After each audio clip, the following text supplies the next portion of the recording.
오늘 여호수아 5장 말씀입니다.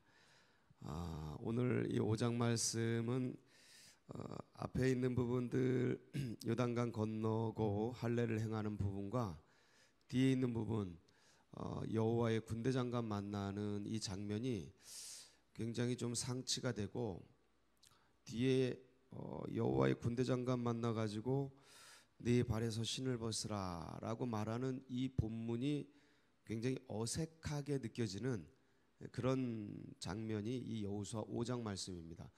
저도 이 본문을 다루면서 이전에 물론 우리가 서울제일교회에 와서 제가 이것을 다룬 바가 있지만, 근데 왜 이게 여기 있었을까 되게 고민이 좀 많았었습니다. 모세가 주님을 만나서 네 발에서 신을 벗으라 하는 장면은 창세기에 보면 굉장히 명장면으로 우리에게 익혀져 있고 기억이 돼 있는데, 여호수아가 하나님의 사자를 만나서 네 발에 신을 벗으라 하는 장면은 되게 뚱딴지 같은 그런 위치에 있어가지고 이게 그냥 거의 묵상되는 것도 잘 안 되고 기억되는 것도 잘 안 되고 그냥 넘어갔던 바가 이 말씀입니다. 근데 이게 굉장히 중요한 본문입니다. 상당히 중요한 본문인데, 오늘 이 할례와 여호와의 사자가 나오는 이 장면, 그래서 전쟁, 오늘 제목이 할례와 전쟁 아닙니까? 이게 어떻게 연결이 돼 있고, 그래서 우리의 삶 속에서는 이게 과연 우리 실제적인 이 그리스도인의 오늘의 삶에 있어서 이 본문이 어떻게 연결이 되는가, 어떤 메시지인가를 같이 좀 나누고 같이 은혜를 받는 시간을 갖도록 하겠습니다. 1절에 보면, 오늘 말씀 1절에 보면 이스라엘 백성들이 요단강을 도하합니다. 홍해를 도하할 때는 사실 가나안 족속들에게 위협이 되진 않았습니다. 왜냐하면 애굽에서 어떤 민족이 그냥 노예 민족이 탈출했다, 홍해를 건넜다 하니까 야, 놀라운 소식이다, 어떻게 그런 일이 있었을까, 이런 정도는 됐어요. 근데 위협이 되지는 않았어요. 딴 나라 이야기니까, 먼 나라 이야기니까. 근데 이 요단강은 가나안, 우리 한강이 있지 않습니까? 저 건너편이 가나안이고 여기가 지금 이스라엘 백성들이 있는 곳이에요. 이거 건너가면 바로 이제 가나안 되는 겁니다. 그러니까 다들 이거 긴장하는 거예요. 이스라엘 백성들이 물이 굉장히 창일할 때에, 이때가 이제 우기 때입니다. 우기 때 이른 비가 내리는 시즌. 그 비가 내리는 홍수 때에 요단강이 넘치는데 어떻게 그걸 건넜냐 이거죠. 굉장히 많은 숫자거든요. 이 히브루라고 하는데 역사 기록에 보면 이 히브루 민족이 어느 날 갑자기 광야에 나와서 막 유랑민족처럼 그 큰 떼가 돌아다니는 것들이 이 고대 중근동에 다 소문이 알려져 있었습니다. 여러분 생각해 보세요. 한 200만 명, 300만 명 되는 사람들이 때로 몰려가지고 우리나라 왔다 갔다 한다고 생각해 보세요. 이게 다 들리죠. 와, 이거 그런 사람들이 소문이 다 나 있었어요. 역사의 기록을 보면 히브루라고 기록이 돼 있었는데, 근데 이 사람들이 왔다 갔다 하는데 갑자기 이들이 가나안 요단강 앞에 와가지고 이걸 도하한 거예요. 넘은 거예요. 그러니까 엄청난 거죠. 얘네들이 애굽에 이제 그때부터 쭉 알려지는 거죠. 얘네들이 그 애굽을 치고 홍해를 건너서 이 광야를 지나 여기까지 온 그 족속이야. 근데 얘네들이 지금 저 앞에 있어. 근데 얘네들이 요단강을 건넜어 라는 소식이 가나안에 전파되니까 어떻겠어요? 여러분 생각해 보세요. 우리가 여기를 방어하고 있고 근데 쟤네들이 그냥 여기를 건너왔어요. 그러니까 난리가 난 거예요. 그게 1절이에요. 1절의 배경입니다. 1절을 한번 읽어보겠습니다. 시작. 요단 서쪽의 아모리 사람의 모든 왕들과 해변의 가나안 사람의 모든 왕들이 여호와께서 요단물을 이스라엘 자손 앞에서 말리시고 우리를 건너게 하셨음을 듣고 마음이 녹았고 이스라엘 자손들 때문에 정신이 어때요? 정신이 잃어버렸어요. 마음이 어때요? 녹아버렸어요. 마음이 녹아버렸어요. 완전히 두려움에 사로잡힌 거죠. 불안에 사로잡힌. 그러니까 공포가 밀려온 거예요. 저것들 인간들도 아니다. 저것들 인간들도 아니다. 저 유령 같은 존재들이 뭐 이런 거죠. 싸울 의욕을 다 잃어버린 거예요. 사기가 저하되고 다들 침체가 되고. 자, 전쟁을 하려면 어느 때 해야 돼요? 적군이 사기가 높아졌을 때 해야 돼요? 떨어졌을 때 해야 돼요? 마음이 녹았을 때 해야 돼요? 마음을 찾았을 때 해야 돼요? 예, 마음이 잃었을 때 해야 돼요? 별 정신없네.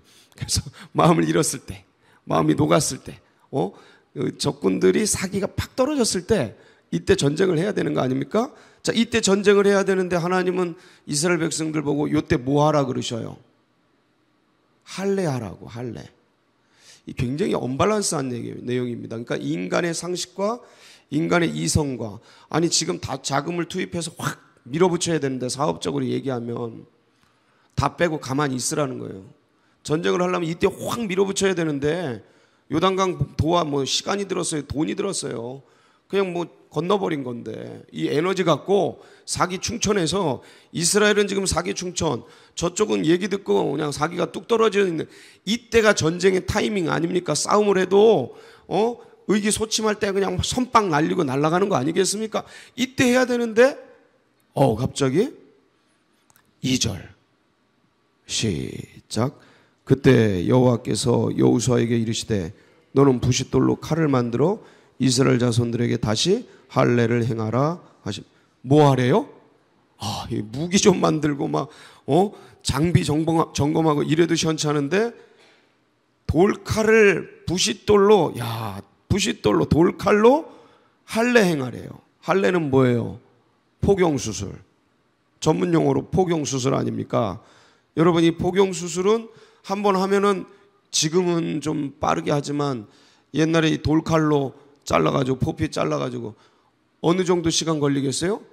최소 일주일에서 열흘. 그 중동의 그 뜨거운 햇살 속에서는 더 갈 것 같아요. 덧나가지고. 예? 그렇지 않겠습니까? 이거 하라는 거예요. 그러면 어떻게 되는 거야? 이거 하면 어떻게 되는 거예요? 이건 죽은 시체나 똑같지 않습니까? 자, 여기에서 여호수아가 어떻게 반응하냐 이거죠. 3절 시작. 여호수아가 부싯돌로 칼을 만들어 할례산에서 이스라엘 자손들에게, 자, 이제 이것을 여러분의 삶 속에 한번 적용해, 우리에게 적용을 해보도록 하겠습니다. 지금 급박한 일이 생겼어요. 뭘 처리를 해야 돼. 당장 전쟁을 해야 돼요. 싸움을 해야 돼. 생활과의 싸움을 해야 되고, 재정과의 싸움을 해야 되고, 자식과의 싸움을 해야 되고, 남편과 관계의 싸움을 해야 되고, 지금 그런 일들이 터졌어. 그래서 지금 내가 승기를 잡았어. 예를 들어서 지금 막 주워 패고 막 쏟아내고 막 그냥 확 긁어버리고 막 그럴 타이밍이야. 그럼 해야죠. 승질을 풀어야죠. 해결을 해야죠. 근데 그때 주님께서 다 내려놓고 할례해라 하는 말씀을 주신다면 이게 감당이 되겠느냐 이거죠. 근데 우리는 알아요. 막 그냥 분노가 일어나고 확 할 때, 그러면 안 돼. 하나님의 음성이 들려요. 이게 정상적인 그리스도인입니다. 뭘 할 때, 범죄를 저지르려 할 때 말씀을 하셔야, 양심을 통해, 이 신앙 양심을 통해 그거 하지 말아라. 내가 안 좋다. 마음이 기쁘지 않아요. 그게 사인이죠. 말씀하시는 거예요. 그거 할례 행하라 이 말씀이에요. 근데 보통은 그냥 해버리죠. 치고 나가버리고 저질러버리고 확 쏟아버리고. 근데 여호수아는 그거 딱 할례 행하는 거예요. 자, 이게 뭐길래 이러냐 이거죠. 도대체 이게 뭐길래, 할례가 뭐길래. 여러분, 할례가 어떻게 시작이 되죠? 아브라함에게서 시작이 됩니다. 아브라함 기억나세요? 창세기 17장 7절에서 12절. 하나님이 직접 할례 예식을 제정하셔요. 직접 제정하시고, 그리고 약속을 주셔요. 할례는 언약이거든요. 한번 보겠습니다. 시작. 내가 내 언약을 너와 너 및 너 대대 후손 사이에 세워서 영원한 언약을 삼고 너와 내 후손의 하나님이 되리라. 내가 너와 내 후손에게 내가 거류하는 이 땅 곧 가나안 온 땅을 주어 영원한 기업이 되게 하고 나는 그들의 하나님이 되리라. 잘 보세요.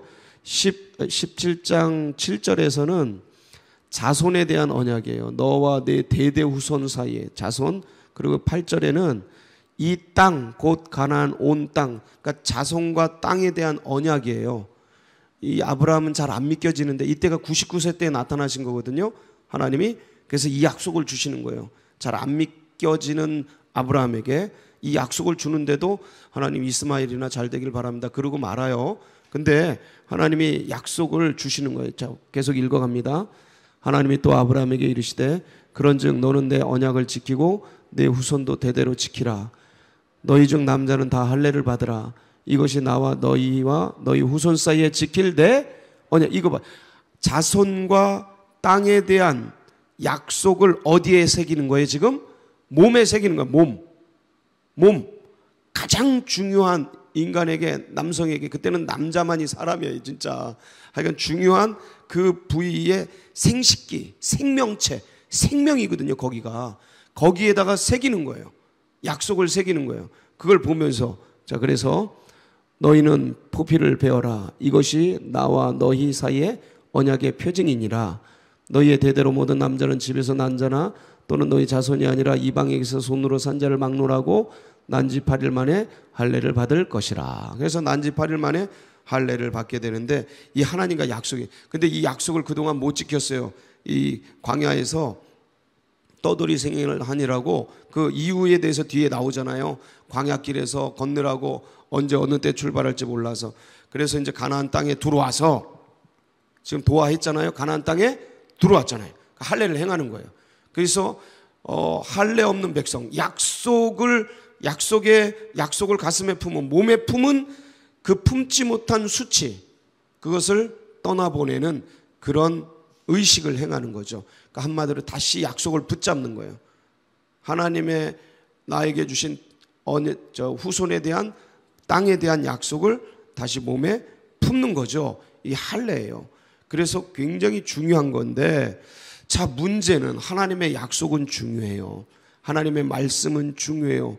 근데 지금 앞에 뭐가 있어요? 누가 있어요? 적군들이 버젓이 있어요. 적군들이 버젓이 있어요. 근데 지금 이걸 행하고 있으면, 약속을 붙들고 있으면, 약속을 행하면 나는 싸울 수 있는 사람이 안 돼요. 이 할례가 얼마나 고통스럽고 어려운지 여러분 기억나세요? 야곱의 아들 레위와 시므이가 들어가서 세겜성에 할례 받은 그 세겜성의 남자들 다 둘이서 쳐 죽인 사건. 그게 창세기 34장 24절 27절에 나오는데 디나 사건이잖아요. 야곱의 동료인 디나가 세겜성 추장에게 겁탈을 당하니까 니네 할례 행하면 결혼해 주겠다 해가지고 속여가지고 할례 시켜놓고 다 죽이는 장면 아닙니까? 시작. 성문으로 출입하는 모든 자가 하몰과 그의 아들 세겜의 말을 듣고 성문으로 출입하는 그 모든 남자가 할례를 받으니라. 제3일에 아직 그들이 아파할 때에 야곱의 두 아들 디나의 오라버니 시므온과 레위가 각기 칼을 가지고 가서 몰래 그 성읍을 기습하고 그 모든 남자를 죽이고 칼로 하몰과 그의 아들 세겜을 죽이고 디나를 세겜의 집에서 데려오고 야곱의 여러 아들이 그 시체 있는 성읍으로 가서 노력하였으니 이는 그들이 그들의 누이를 더럽힌 까닭이라. 이게 둘이서 들어가서 죽인 거예요. 노략은 여러 아들들이 들어갔지만 이 시므온과 레위 둘이서 세겜성에 있는 그 싸움 잘하는 사람들인데 할례 받은 사람, 그러니까 얼마나 아프고 그랬으면 둘이 와서 쳐 죽이는데 다 죽어요. 이 정도예요. 이 할례라는 게 고대에 굉장히 수술한 상태에서 몸을 못 움직이는 상태가 된 거니까 그냥 다 죽이는 거예요. 그거 하라는 건데 이 전장을 앞에 두고 원수들을, 대적들을 앞에 두고 이 일을 해놓은 건 굉장히 위험한 것이죠. 자, 그런데 하나님이 이 일을 행하라고 하시는 거예요. 여호수아는 행했어요. 이 장면 뒤에 위치해 있는 게 여호와의 군대 장관의 사건이에요. 13절로 갑니다. 13절로 가볼게요. 이게 이렇게 연결이 되는 거예요. 자, 굉장히 난해하거든요, 어떤 면에서. 근데 내용 면에서 정확하게 연결이 돼요. 시작. 여호수아가 여리고에 가까이 이르렀을 때에 눈을 들어본즉 한 사람이 칼을 빼어 손에 들고 마주 서 있는지라. 여호수아가 나아가서 그에게 묻되 너는 우리를 위하느냐 우리의 적들을 위하느냐 하니.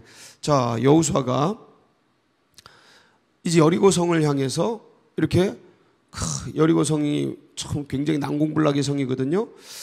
저걸 어떻게 해야 될까 하고 고민하면서 걸어가요. 진짜 난공불락 중에 난공불락이 여리고성이에요. 이중 벽으로 쌓여 있고 아무리 공격해도 함락이 어려운 성이에요. 그 성을 저걸 어떻게 해야 될까? 이 요단강에서 올라가야 되거든요.